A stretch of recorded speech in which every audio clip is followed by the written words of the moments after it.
Today we tried to show you how the trans was slipping.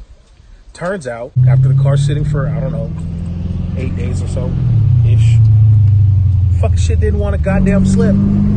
It went through the gears fine, most worked. I was getting a slip between second and third gear. So fucked up as the transmission is working great right now. No matter what the RPMs were, the car wasn't accelerating. Today, second and third gear definitely accelerated. Snapped off 7 to 8 pounds of boost. This is that shit though, like the oh no, I know the transmission's going out and it's about to slip, and then no, it doesn't fucking slip. Listen, I was talking about all the good things going down. Maybe I should just keep telling people on fucking the internet the transmission's hurt, and it's because it's working fucking perfect now.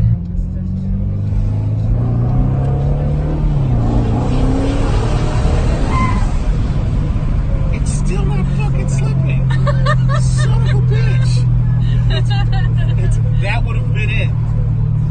I feel like we're gonna have to try again to show you guys how it slips. Maybe we'll just drive it longer till the transmission completely warms up. But let's just call this one a fail for the Pachyderm SRT channel today. But the car working is a good thing.